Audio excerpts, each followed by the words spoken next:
जय मसीह की आप सबको। आइए आज का वचन करते हैं शुरू। दूसरा इतिहास और उसका 16 अध्याय और उसकी 9 आयत को मैं पढ़ूंगा। देख, यहोवा की दृष्टि सारी पृथ्वी पर इसलिए फिरती रहती है कि जिनका मन उसकी ओर निष्कपट रहता है, उसकी वे सहायता में वह अपनी सामर्थ्य दिखाए। तूने ये काम मूर्ख शास्त्र किए हैं, इसलिए अब से तू लड़ाई में ही फंसा रहेगा। पढ़े गए वचन पे प्रभु आशीष दे, हमसे बात करे, हम सब की प्रभु जी इस वचन के द्वारा कमी घटियों को पूरा करे। आइए हम प्रार्थना करते हैं। प्यारे प्रभु जी, धन्यवाद, स्तुति और बड़ाई के साथ आपके चरणों में आके झुक जाके धन्यवाद प्रणाम करते हैं। समय दिया भी धन्यवाद देता हूँ प्रभु जी। दया करके सहायता और मदद करें, आपके विश्वास में और आपके प्रेम में प्रभु जी बढ़ाएं और चलाएं और अपना प्रभु जी महिमा करने के लिए प्रभु जी आप सहायता और मदद करें प्रभु जी। प्रार्थना मांगता हूँ प्रभु जी, जो पढ़े गए वचन है प्रभु जी उसे 100 गुना फल लाने के लिए सहायता और मदद करें। जो कोई भी वचन सुने प्रभु जी वो आशीष पा सके प्रभु जी, सहायता और मदद करें। मैं भी अपनी बुद्धि और ज्ञान के साथ नहीं प्रभु जी, पवित्र आत्मा से भर के प्रभु जी वचन को बोल सकूं प्रभु जी। आप मेरी भी सहायता और मदद करें प्रभु जी। आपके हाथों में सौंप देते हुए प्रार्थना विनती को प्रभु यीशु मसीह के नाम से मांगते हैं, आमीन। बहुत दिनों से हम एक वचन के ऊपर ध्यान कर रहे थे। आज तीसरा भाग है आसा राजा के जीवन के बारे में। आसा राजा जो था परमेश्वर का चुना हुआ था, परमेश्वर ने उसे आशीष दी और उसे राजा बनाया। हे भाई और बहनों, हमने जो वचन पढ़ा उसमें लिखा है कि देख, यहोवा की दृष्टि सारे पृथ्वी पर फिरते रहती है कि जो कोई भी धर्मी है उसके साथ मिलके वो काम करे, सामर्थ्य के काम करे। जब एक धर्मी परमेश्वर को ढूंढता है तो परमेश्वर भी उस धर्मी को ढूंढता है, और जब धर्मी परमेश्वर को मिल जाता है तो परमेश्वर उसके साथ मिलके सामर्थ्य के काम करता है। हे भाई और बहनों, ये था वचन। और उसकी दूसरी लाइन में लिखा है कि तूने जो मूर्खता की है इसीलिए तू इसी युद्ध में फंसा रहेगा। हे भाई और बहनों, हमारे मूर्खता के ही कारण हमारे जीवन में जो है दुख आते हैं। हमारे मूर्खता के ही कारण हमारे जीवन में जो है संकट आता है। हमारे मूर्खता के कारण ही हम वो चीज़ को खो देते हैं जो हमारी सबसे बड़ी कीमती चीज़ होती है। हे भाई और बहनों, आज परमेश्वर इस वचन के द्वारा हमसे बात कर रहा है। अगर हम परमेश्वर को सच्चे मन के साथ ढूंढेंगे तो परमेश्वर हमारे जीवन में जो है आशीष करता है। वो हमारे रुके हुए कामों में भी आशीष देता है। जब हम सच्चे मन के साथ परमेश्वर को ढूंढते हैं, और जब हम सच्चे मन के साथ परमेश्वर को ढूंढते हैं तो परमेश्वर भी हमारे साथ रह के सामर्थ्य के काम करता, बड़े बड़े काम करता। वो पहाड़ के ऊपर वो चढ़ाता है जिसमें हम कभी चढ़ नहीं सकते हैं, जिसके बारे में हम सोच नहीं सकते हैं। जो हमारी सोच से बाहर है वो हमारा परमेश्वर कर सकता है अगर हम उसके ऊपर विश्वास करेंगे तो। हे भाई और बहनों, एक विश्वासी का जो जीवन होता है वो हमेशा कैसा होना चाहिए? वचन में लिखा है कि आरंभ कैसा भी क्यों ना हो, लेकिन हमारा अंत जो है अच्छा होना चाहिए। लेकिन हम देखते हैं कि एक विश्वासियों के जीवन में उनका आरंभ जो है बहुत ही अच्छा होता है, लेकिन जो उनका अंत है बहुत ही ज़्यादा खराब, भयंकर होता है, परमेश्वर की निंदा करने वाला होता है। हे भाई और बहनों, आज परमेश्वर इस वचन के द्वारा हमसे बात कर रहा है।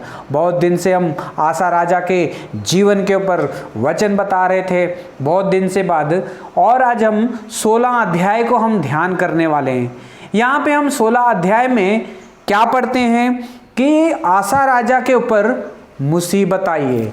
हे भाई और बहनों, आसा राजा का जो राज्य था उसने पूरे 35 साल तक परमेश्वर के ऊपर उसने विश्वास किया। आसा राजा ने परमेश्वर को खुश किया। आसा राजा ने सारे यहूदियों को इकट्ठा करके उसने बताया कि हमें सिर्फ अपने परमेश्वर ही की खोज करनी चाहिए। आसा राजा ने सारी घिनौनी वस्तुओं को उसने तोड़ दिया कि हमें इनके पीछे नहीं, अपने जीवित परमेश्वर के पीछे चलना चाहिए।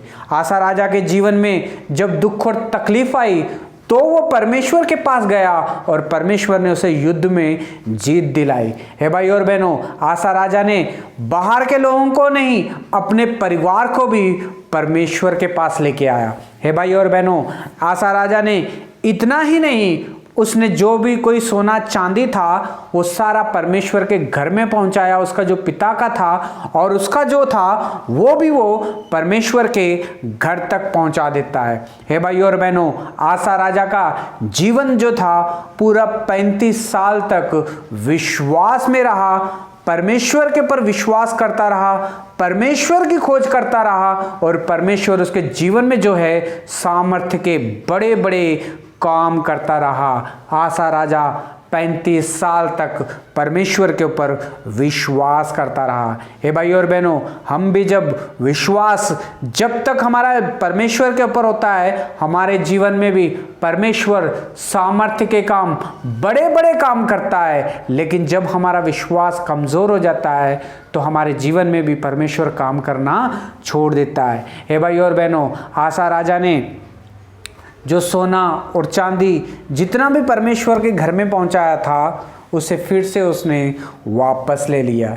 हे भाई और बहनों, 35 साल के बाद में इज़राइल के राजा ने आके उसे घेर लिया और उसे आने जाने नहीं देता था आसा को, क्योंकि आसा जो राजा था वो यहूदियों का राजा था।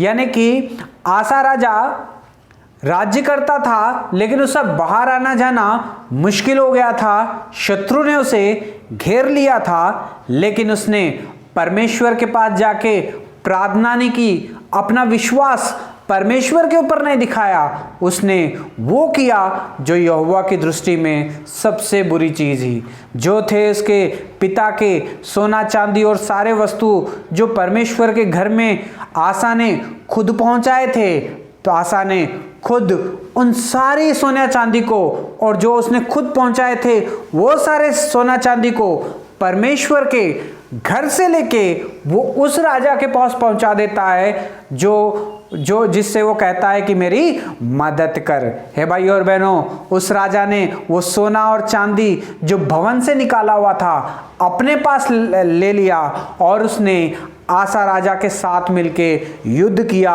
और आसा राजा को युद्ध में जिता दिया। हे भाई और बहनों, जीतना जो है बहुत ही अच्छी बात है, लेकिन जीतने का तरीका कैसा था आसा का? हे भाई और बहनों, आसा इससे पहले भी जब वो 15 साल तक राज्य करता रहा, तभी भी उसके जीवन में एक युद्ध हुआ था, लेकिन उस टाइम पे वो किसी के पास मदद मांगने के लिए नहीं गया था। वो परमेश्वर के पास आया था कि परमेश्वर मेरी मदद करो, मेरी सहायता करो।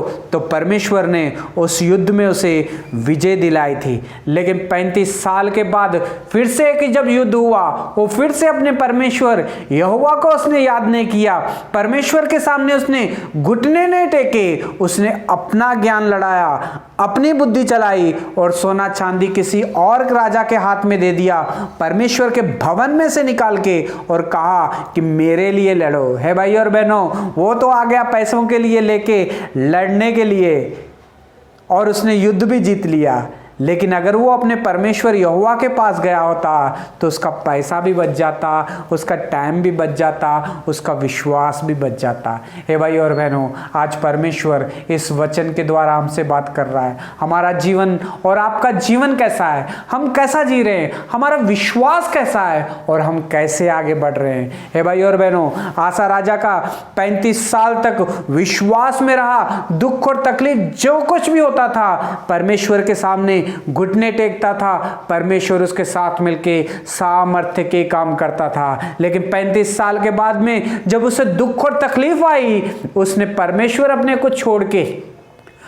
परमेश्वर को छोड़ के वो दूसरे किसी और इंसान के ऊपर भरोसा कर बैठा। हे भाई और बहनों, आसा राजा की सबसे बड़ी और पहली भूल उसके जीवन में ये थी कि उसने विश्वास जो था परमेश्वर के ऊपर नहीं दिखाया, उसने किसी और राजा के ऊपर दिखाया। हे भाई और बहनों, आपका और मेरा जीवन कैसा है?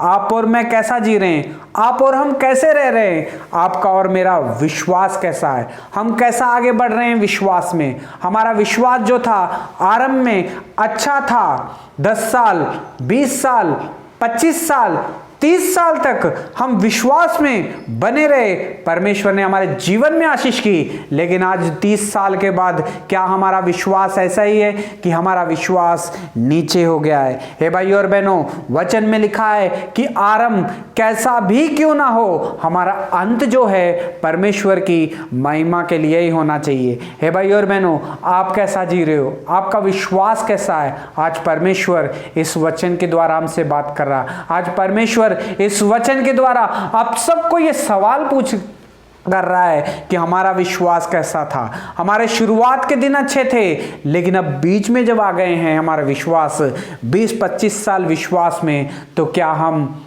मुश्किलों में, दुख में, तकलीफ में भी क्या अपने परमेश्वर यहोवा के ऊपर भरोसा करते हैं? क्या हम प्रभु यीशु मसीह के ऊपर आज भी भरोसा करते हैं? हे भाई और बहनों, आसा राजा ने परमेश्वर के ऊपर विश्वास किया और परमेश्वर ने भी आसा राजा के जीवन में शांति बना के रखी। जब तक वो विश्वास में रहा, कोई युद्ध नहीं हुआ। अगर युद्ध भी हुआ तो परमेश्वर ने उसे जीत दिलाई, क्योंकि जब तक वो विश्वास में था। हे भाई और बहनों, आप और मैं भी अगर दुख और तकलीफ में अगर हमारा जीवन आता है, तो हमें भी जो है उसी टाइम पे परमेश्वर के ऊपर भरोसा करना चाहिए, प्रार्थना करनी चाहिए और कहना चाहिए कि परमेश्वर मेरी मदद करो, इस मुसीबत से जो है मुझे बाहर निकालो। तो परमेश्वर हमारी सहायता और मदद करता है और हमें वहां से बाहर निकालता है। हे भाई और बहनों, हम देखते हैं कि बहुत साल तक तो हम विश्वास में बन नहीं पाते हैं, थोड़े ही दिन के विश्वासी बन के रह जाते हैं। आज परमेश्वर इस वचन के द्वारा हमसे बात कर रहा है। आज परमेश्वर कहता है कि इस वचन के द्वारा मेरे बच्चे, जितने लोग भी वचन सुने, सारे के सारे 100 गुना फल लेके आए। हे भाई और बहनों, हमारे जीवन में एक बार सोच के देखिए, जब हम परमेश्वर के ऊपर विश्वास करते थे तो परमेश्वर हमारी सारी कमी घटियों को पूरा करता था। वो हमारे लिए लड़ता था, हमें जीत दिलाता था, हमें आगे लेके चलता था। हम जहाँ कहीं चढ़ नहीं सकते थे, वहाँ परमेश्वर हमें चढ़ाता था। लेकिन आज जब परमेश्वर के ऊपर विश्वास करना छोड़ दिया है, इंसानों के ऊपर भरोसा करना शुरू कर दिया है, तो आज मेरे जीवन में सारी चीज़ें जो है हारी हुई हैं। कोई भी चीज़ सफल नहीं होती है, कोई भी काम सफल नहीं होता है। सारा काम जो है ठप ठप गिर गया है नीचे। क्या आपका विश्वास जब अच्छा था तो आपने आशीष पाई थी, लेकिन जब आपका विश्वास कमज़ोर हो गया है तो आपके जीवन में आशीष नहीं है? तो आज परमेश्वर इस वचन के द्वारा हमसे बात कर रहा है। आसा राजा को एक बार याद करो। आसा राजा 35 साल तक उसने परमेश्वर के ऊपर विश्वास किया। 35 साल तक परमेश्वर ने उसके जीवन में कार्य किया और उसे शांति बना के रखी उसके राज्य में। हे भाई और बहनों, आपके और मेरे जीवन में भी परमेश्वर जो है शांति बना के रखना चाहता है। आपको और मुझे भी परमेश्वर जो है विजय देना चाहता है। बस करना क्या है, हमें हर एक टाइम पे परमेश्वर के ऊपर भरोसा करना चाहिए, विश्वास करना चाहिए, प्रार्थना करनी चाहिए, हमें अपने परमेश्वर की खोज करनी चाहिए। तो परमेश्वर हमारे साथ मिलके सामर्थ्य के काम करेगा। हे भाई और बहनों, आज परमेश्वर इस वचन के द्वारा हमसे बात कर रहा है। आपका जीवन कैसा है? आपका विश्वास कैसा है? आप कैसा जी रहे हो? कैसा प्रार्थना कर रहे हो? हे भाई और बहनों, दुख और तकलीफ हमारे जीवन में जो है, ये दुख और तकलीफ हमारे जीवन में एक विश्वासी के जीवन में इसलिए आती है ताकि उसकी परीक्षा हो सके। जब उसकी परीक्षा होगी तो वो पास होता है या फेल होता है। इसलिए परमेश्वर आपके और मेरे जीवन में जो है दुख और तकलीफ भेजता है। हे भाई और बहनों, एक स्टूडेंट जब पूरा साल जो है वो पढ़ता है, पढ़ाई करता है और साल के अंत में उसे एग्ज़ाम देने पड़ते हैं। अगर वो अच्छा पढ़ाई करेगा तो वो पास हो जाता है। अगर वो अच्छी तरह से पढ़ेगा नहीं, लिखेगा नहीं, तो वो एग्ज़ाम में भी फेल हो जाता है। ऐसे ही हमारे जीवन में जब हम विश्वास में, मंडली में आ जाते हैं, नया जन्म पा लेते हैं, बपतिस्मा ले लेते हैं, जब मंडली में आते हैं तो हम एक विश्वासी बन जाते हैं, एक स्टूडेंट बन जाते हैं। लेकिन जब हमारे जीवन में परीक्षा होती है तो वही परीक्षा में हमें जीत दिलाती है हमारा विश्वास। अगर हमारा विश्वास कमज़ोर है तो हम उसमें भी फेल हो जाते हैं। हे भाई और बहनों, ये दुख और तकलीफ़ें जो है हमारे जीवन में एक परीक्षा के समान है। हमें इसे पार करना है, इससे हारना नहीं है, शैतान को नहीं जिताना है, हमें अपने प्रभु को जिताना है। हे भाई और बहनों, आसा राजा का जीवन जो था आरंभ में बहुत ही अच्छा था। 35 साल तक वो विश्वास में बना रहा, लेकिन 35 साल के बाद में उसने वो किया जो परमेश्वर की दृष्टि में गलत था। उसने परमेश्वर के भवन में जो सोना चांदी के वस्तु थे सब ही उसने लेके किसी इंसान के हाथों में दे दिए ताकि उसकी मदद कर सके। हे भाई और बहनों, क्या आपने भी ऐसा ही किया है? आपने भी परमेश्वर को छोड़ के किसी और इंसान के ऊपर भरोसा किया है? तो आज परमेश्वर इस वचन के द्वारा हमसे बात कर रहा है। वचन कहता है कि जब एक धर्मी परमेश्वर को ढूंढता है तो परमेश्वर भी उस धर्मी को ढूंढता है और उस धर्मी के साथ मिलके वो सामर्थ्य के काम करता है। परमेश्वर तब तक उसके साथ सामर्थ्य के काम करता है जब तक वो धर्मी उसके साथ विश्वास में बना रहता है। अगर हम विश्वास में बने रहेंगे तो हमें कोई नहीं हरा सकता, हमें कोई नहीं गिरा सकता। अगर हमारे अंदर विश्वास ही नहीं रहेगा तो हम हार जाएंगे। हमारा प्रभु नहीं चाहता है कि मेरे बच्चे हारे, प्रभु चाहता है कि मेरे बच्चे जीतें, हमेशा जीतें, हमेशा आगे बढ़ें। हे भाई और बहनों, आज परमेश्वर इस वचन के द्वारा हमसे बात कर रहा है। God bless you.